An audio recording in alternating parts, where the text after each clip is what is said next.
मुझे मगध का उत्तराधिकारी नियुक्त कर दीजिए। शक्ति दीजिए माता कि मैं अपने कर्तव्य का सफलतापूर्वक निर्वाह कर सकूं, और जो कार्य अधूरा रह गया है यहाँ, यदि आपकी इच्छा और आशीर्वाद रहा तो एक दिन उसे भी अवश्य पूरा करूंगा।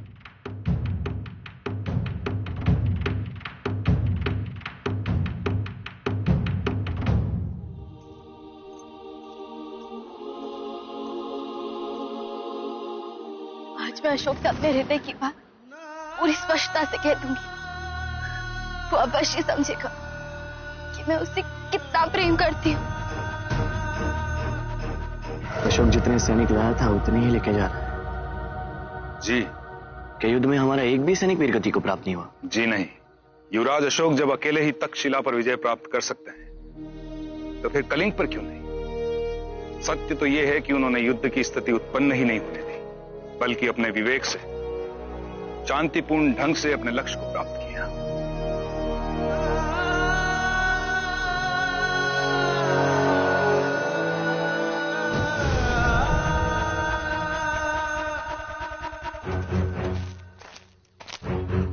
आप दोनों कुछ सैनिकों को लेकर नगर की ओर प्रवेश करें ताकि यूनानी हमारी प्रजा के साथ अत्याचार ना कर सके। मैं और भ्राता सुशीम कुछ सैनिकों के साथ राजभवन में प्रवेश करेंगे, ठीक है?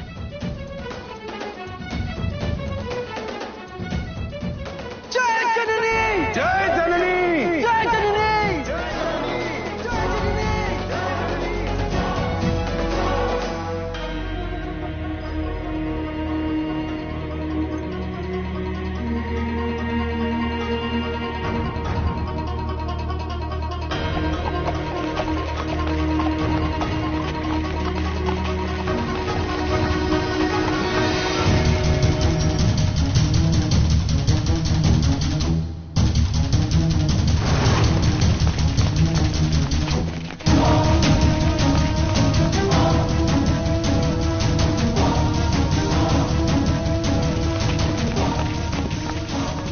अशोक! अशोक रुको! अशोक बच जाओ!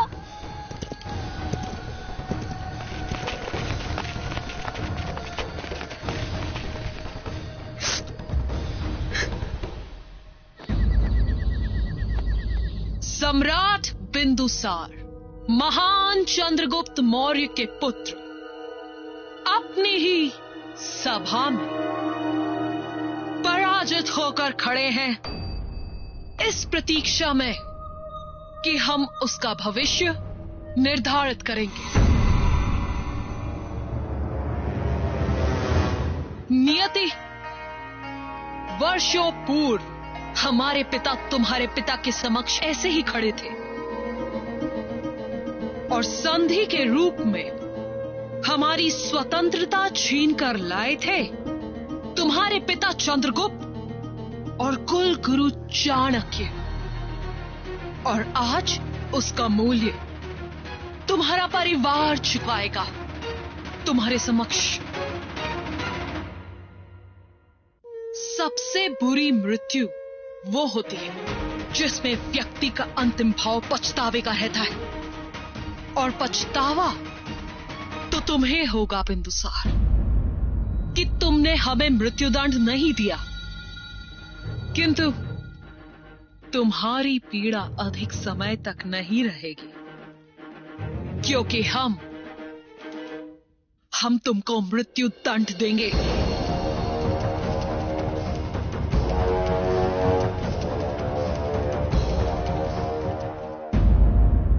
जो दया तुमने मुझ पर दिखाई वो हम तुम पर नहीं दिखा सकते। क्या करें? हमारी धमनियों में तुम भारतवर्ष के लोगों की क्षमाशीलता नहीं बहती है। सत्य कहा आपने मां, आपकी धमनियों में हमारा रक्त नहीं, अंतर है हम दोनों में। क्योंकि इतना कुछ होने के पश्चात भी मैं आपको मां संबोधित कर रहा हूं, क्योंकि आज भी मुझे आपके प्रति सम्मान है। क्या करें, यही हमारी सभ्यता। यही हमारा संस्कार है, जिससे आपके द्वारा फैलाए गए घृणा भी दूषित न कर पाई। और आप पर दया दिखाने का पछतावा हमें कभी नहीं होगा बा, क्योंकि मैंने जो किया है वो हमारी धरती की परंपरा है। माता कुमाता भी क्यों ना हो, किंतु उस पर प्रहार करना हमारे लिए अधर्म है। मेरी मृत्यु एक वीर की मृत्यु होगी, जिसने युद्ध किया, छल नहीं, बल से। और जिसे आप विजय समझ रही है वो स्थायी नहीं है, शाश्वत नहीं है, क्योंकि अंततः सत्य की और धर्म की ही विजय होनी है। यदि मैं वो दिन न देख सका, इतिहास इसका साक्षी होगा। देख रहे हैं आप, रस्सी जल गई, बल नहीं गया। न्याय करने का समय आ गया है।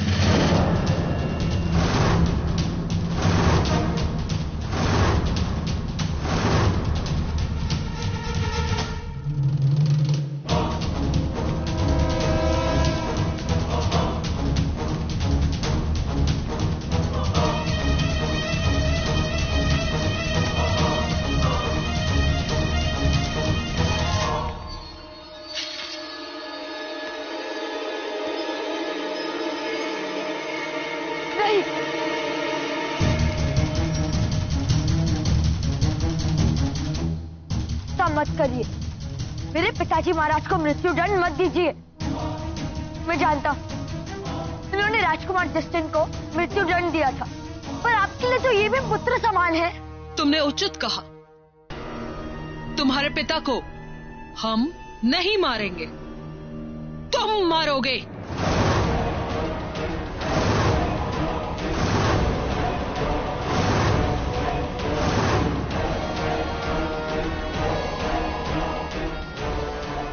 जब कोई अपना ही अपनों के प्राण लेता है तो पीड़ा अधिक होती है। जो पीड़ा हमने जस्टिन के नेत्रों में देखी थी, वही पीड़ा हम तुम्हारे नेत्रों में देखना चाहते हैं बिंदुसार।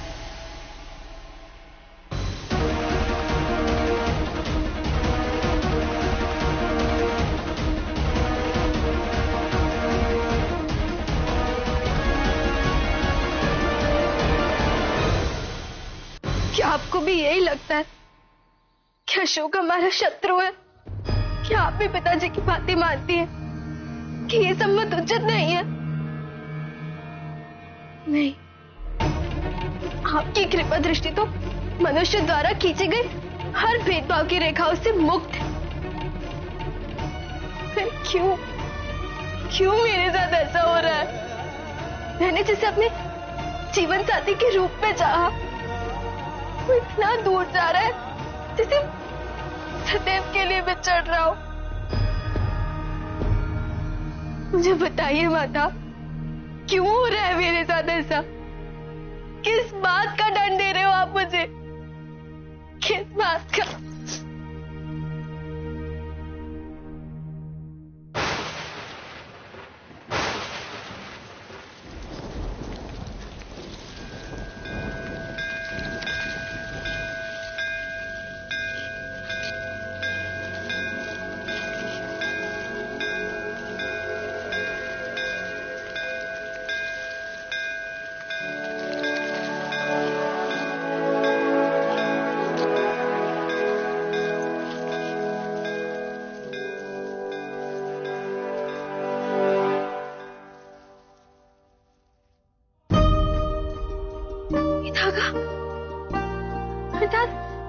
अशोक जानता था इसका महत्व।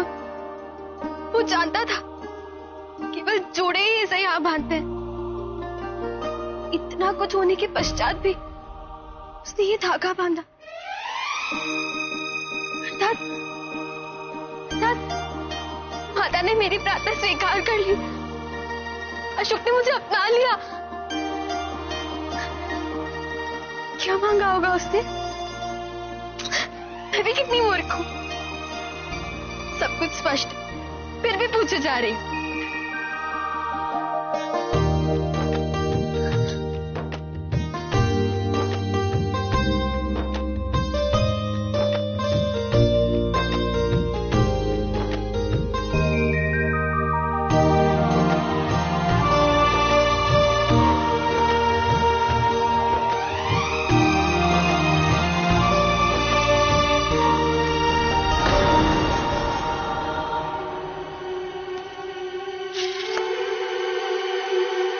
क्या हुआ? लौट गया ना बिना बात किए तुमसे? रह गई प्रेम कथा अधूरी? अब तो विवेक से काम ले मूर्ख, तूने मेरी अवहेलना की, मेरा विरोध किया। अब देख, अब तो स्पष्ट होता है कि ईश्वर भी तेरे निर्णय के विरुद्ध है। वो भी नहीं चाहता कि तू एक दासी पुत्र के साथ अपना सारा जीवन व्यतीत करे। कुछ जो कहना है कह लीजिए, क्योंकि मैं जानती हूँ मुझे माता का आशीर्वाद मिल चुका है। विक्षिप्त हो गई हो क्या? यदि विक्षिप्तता है तो मुझे स्वीकार है। मैं चाह रही हूँ पाटलिपुत्र। बहुत प्रभाव हो गया ना तुम पर उस दासी पुत्र का।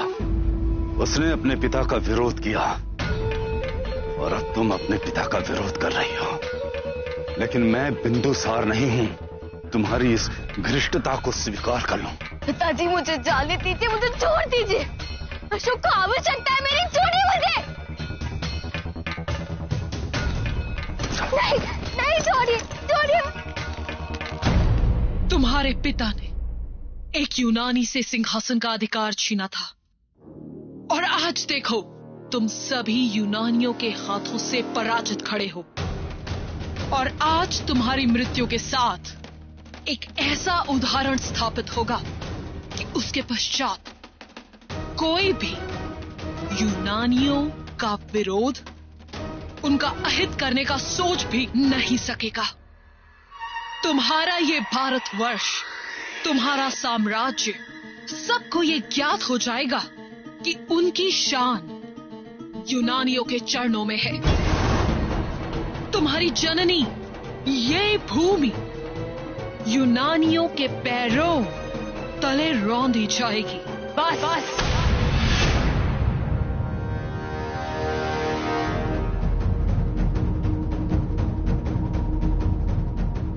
किस भारतवर्ष, किस भूमि को नीचा दिखाने की बात कर रही हैं आप? इतने वर्ष यहाँ रहने के पश्चात क्या आपको आर्यावर्त के गौरवशाली इतिहास के बारे में कुछ भी ज्ञात नहीं है? यदि आपको विस्मरण हुआ है तो मैं आपको स्मरण दिलवाती हूं। हमारी भूमि अपने योग, व्रत, नियम और ज्ञात के कारण विश्वगुरु कहलाती है। विश्व में ज्ञान का शिखर कहलाती है हमारी भूमि।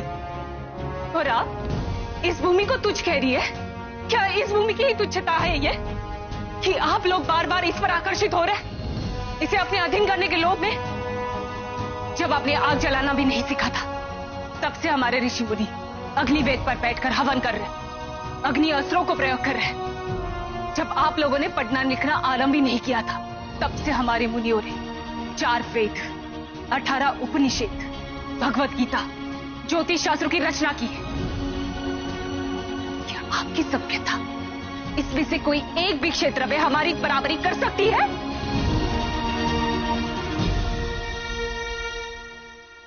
यह सत्य है कि विश्व की कोई भी शक्ति भारतवर्ष से आगे नहीं जा सकती। और जिस सभ्यता की बात आप कर रहे हैं, उस देश की सभ्यता और संस्कृति हमारे देश की सभ्यता और संस्कृति से गौरवशाली और उन्नत है और सदैव रहेगी। हाँ, एक गुण में आप हम सबसे आगे, छल और कुटिलता में। इस भूमि का ये इतिहास रहा कि इसे आप जैसे लोगों ने छल से लूटा है, षड्यंत्र से खंडित किया है। आप जैसे लोगों ने इस प्रभुता संपन्न भूमि के धन और वैभव को, इसके शौर्य और पराक्रम को, इसके गौरव और ज्ञान को तथा इसकी महाशक्ति और सामर्थ्य को संपूर्ण संसार के लिए रहस्य बना दिया। और आपने ये प्रयास किया कि हम किसी प्रकार से हीन भावना से ग्रस्त हो जाए। आपने ये प्रयास किया कि हम स्वप्न में भी अपनी श्रेष्ठता का आभास न कर सके, किंतु आप ये भूल गई कि भारतवर्ष की श्रेष्ठता को छिपाना सूर्य को छिपाने के समान है। समय और काल परिवर्तित होंगी, अनेक बाधाएं भी आएंगी, किंतु भारतवर्ष का स्वर्ण मुख संपूर्ण संसार के समक्ष दैदीप्यमान होगा। अद्भुत, अप्रतिम, क्या भाषण दिया है। तीनों बहुएं एक ही स्वर में, किंतु यहां कौन क्या है, इनकी भिन्नता का सत्य हमसे छुपा नहीं है। और हमारी प्रिय बहू धर्मा, तुम जितनी भी महानता का बखान कर लो, आज तुम्हारे जीवन का निर्णय यूनानियों के हाथों में है। बात केवल समय की है मां। एक समय वो भी था जब आपके पिता अपने प्राणों के लिए मेरे पिता से भीख मांग रहे थे।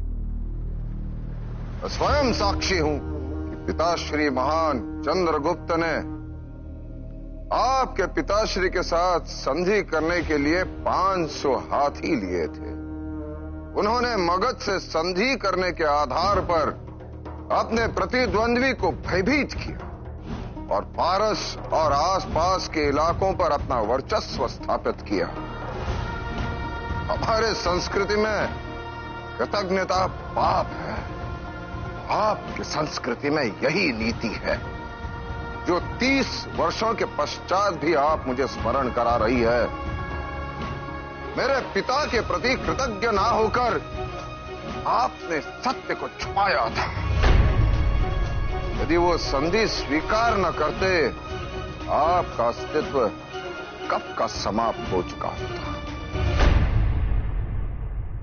और मैंने पिताश्री के मंत्रियों से और गुरु चाणक्य से यही सुना है कि आप पिताश्री के शौर्य, उनके श्रेष्ठता पर मुग्ध हुई थी।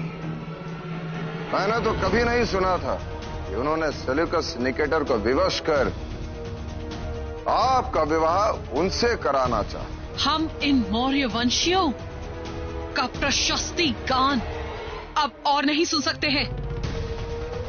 इन सब का मुंह बंद कराओ। अपने पति, अपनी मातृभूमि का अपमान सहन नहीं हुआ तुमसे धर्मा? अब देखो हम क्या करते हैं। तुम्हारे पति को यही सबके समक्ष मृत्यु दंड देंगे और तुम्हारे पति के रक्त से तुम्हारी मातृभूमि पर तिलक करेंगे। मौर्य वंश के वर्चस्व का प्रतीक श्यामक, देख क्या रहे हो? अपने पिता को मृत्यु दंड दो, या नहीं तो स्वयं मृत्यु को प्राप्त होने के लिए तैयार हो जाओ।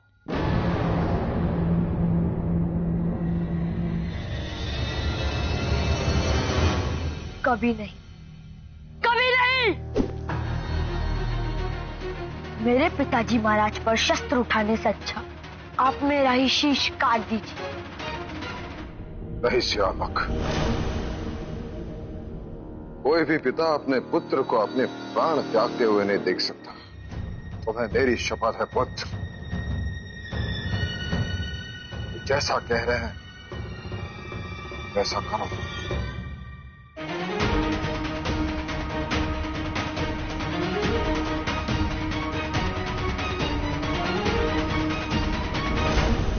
ये आपने क्या कर दिया पिताजी? अपनी सौगंध देकर आपने मुझे कितना बड़ा दंड दिया। मैं आपको नहीं, मैं इसके पश्चात अपराध बोध के साथ कब तक जीवित रहूंगा?